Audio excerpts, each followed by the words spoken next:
Before we get into today's video, I'd like to give a shout out to one of our newest subscribers, Jeki Shariago.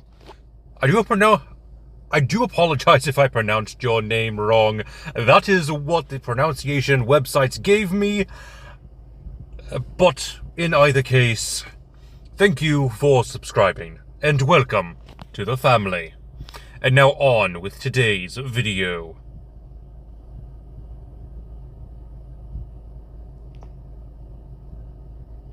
Greetings, my dear viewers. It is I, Drayhon, and welcome back to Dungeons & Dragons Character Conversion, where we take a look at characters from across media and bring them in as a playable character for Dungeons & Dragons 5th edition. And today we are doing Kiora, the green-blue planeswalker from Zendikar, a merfolk. So yeah, that's going to be quite obvious on what our race is, which seems my slide glitched out again. Anywho, let's go ahead and get started with our stats using the point buy system. It's going to be a 10 for strength, dexterity, and intelligence. Constitution will be a 13, wisdom will be a 15, and charisma will be a 14.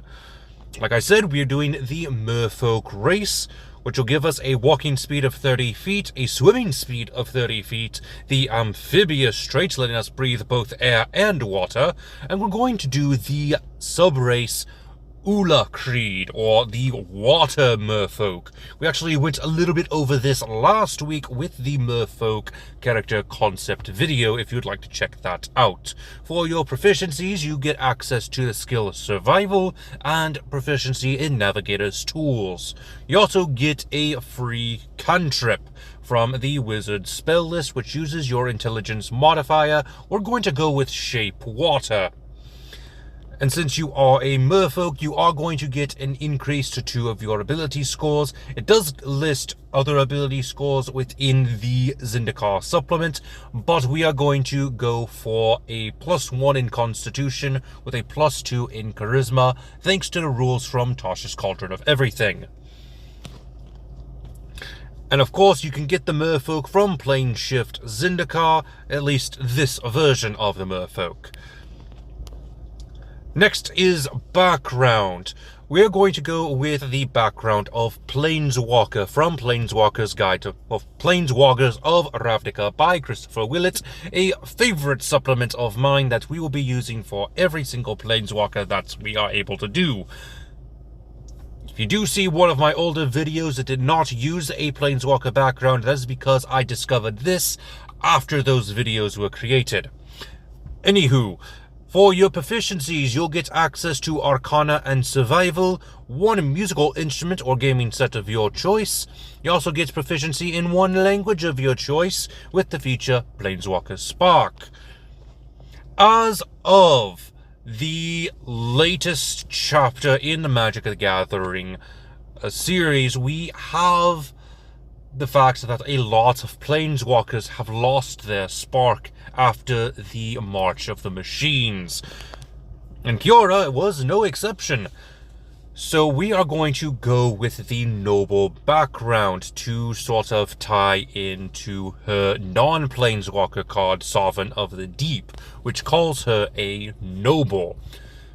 What she is a noble of, I don't quite know, though, due to her reputation of having access to the Bident of Thassa and still being able to control a lot of large sea creatures, I would say that had some role in her becoming a noble of sorts. Anywho, your proficiencies are in history and persuasion, as well as 1 gaming set of your choice, and you also have a position of privilege. Moving on to our class, we are going to go with Warlock, since Kiora is said to venerate Leviathans, Krakens, and other creatures of the deep, inky depths of the sea. This will give us a D8 hit die, starting hit points of 8 plus our Constitution modifier, and extra hit points equal to 1d8 plus Constitution modifier per Warlock level for each level after the first. Your proficiencies are in light armor, simple weapons, the wisdom and charisma saving throws, and the skills of arcana and nature. Your patron is going to be the Fathomless, so not only be the Kraken and Leviathan, but also other seafaring creatures that would probably hide within the dark depths, like elementals. Next is your abilities for your otherworldly patron, Tentacle of the Deep and Gift of the Sea. You also have access to Pact Magic, which uses your charisma modifier. At level 2 Warlock, you get Eldritch Invocations. We're going to go with Devil's Sight and Eldritch Mind for very obvious reasons. We are summoners, so we are going to need any opportune boost to our Constitution saving throws. And Devil's Sight just makes sense since we are going to be in those inky depths, and we probably even are able to replicate the darkness that is possible in those depths. Next, we're going with level 3 Warlock with the Pact Boon, Pact of the Blade. We have access to the Bidens of Thassa, the goddess from Theros, who a lot of Tritons from that plane have mistaken us as Thassa in the past, so that could also contribute to the noble background. I don't know. But anywho, moving on to level 4 Warlock, we'll go ahead and increase our Wisdom modifier by 2 points, making it a 17. Now for our multi-class, and the class we'll be using for the rest of this video, the Druid. Since Nessa is not the only one who has a deep connection to the core of the plane, we'll get a D8 hit die with extra hit points equal to 1d8 plus our Constitution modifier per Druid level, with proficiencies in medium armor and shields, though not metal, since Druids don't like using metal. We also have access to Druidic and the Druid spellcasting, which uses our Wisdom modifier. At level 2 Druid, we get access to Wild Shape and our Druid Circle. Unfortunately, there is no Druid that gives us access to monstrosities or being able to summon monstrosities.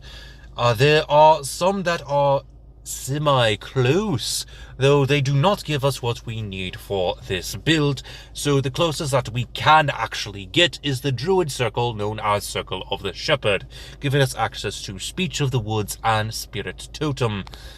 We've actually talked about this in the optimized video for the Druid Warlock build. They are going to be focusing on summoning, so you're going to need something around those lines in order to have some of the more powerful summons. Next is level 4 Druid. You're going to need to increase your Wisdom by an extra 2 points, and you also get access to Wild Shape improvement. At level 6 Druid, we are a Mighty Summoner. And at level 8 Druid, once again getting access to Wild Shape improvement and an ability score increase, we're going to go ahead and increase our dexterity by 2 so we can wield that Bidens a little bit better.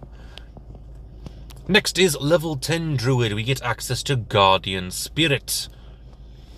And at level 12 Druid, we get an access to a Wild Shape improvement once again, but also an ability score increase. Go ahead and increase your dexterity and your wisdom each by 1.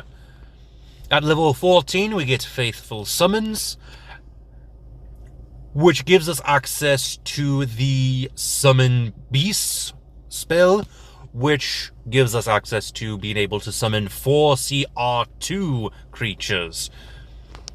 And I would say using the giant white moray would actually be the best option.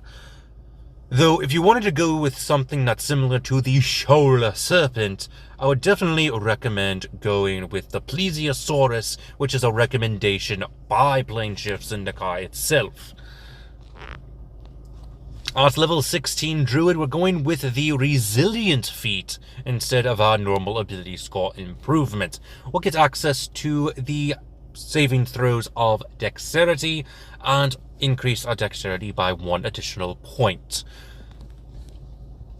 And with that being said, that is the end of this build, but not the end of the video, as we do have spells to go over. For our Warlock spells, we have the following: Cantrips, Mind Sliver, Sword Burst, and Toll the Dead. Your first level spells are going to be the Arms of Hadar, Comprehend Languages, and Create and Destroy Water. For your second level spells, we're going with Darkness and Shatter, so we can take full advantage of that Devil's Sight. For your Druid spells, we have the cantrips of Frostbite, Poison Spray, and Primal Savagery, as well as Thorn Whip, which we can reflavor as a Barbed Tentacle. For your first level spells, we have Animal Friendship, Beast Bond, Cure Wounds, Detect Poison and Disease, Entangle, and Ice Knife. For your second level spells, we have Beast Sense, Enhance Ability, Healing Spirit, and Summon Beast. Next is Dispel Magic, Tidal Wave, and Wall of Water for your third level spells, Control Water and Dominate Beast for your fourth level spells, Greater Restoration and Summon Draconic Spirit for your fifth level spells. I chose Draconic Spirit because of the fact that sea serpents are classified as dragons as of Fizban's Treasury of Dragons.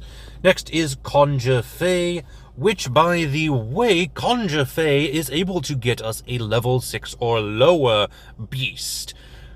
So, doing this and going with an 8th level spell slot, we can actually summon a huge giant crab or the sperm whale, which are very similar to some of the leviathans that we are able to summon within Magic the Gathering. At level 7, we will get a whirlwind spell, and 8th level will be our tsunami.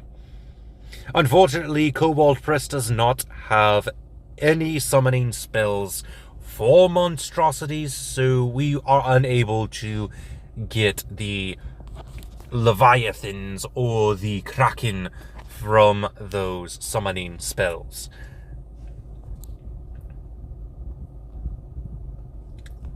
And with that being said, that is all for today's video.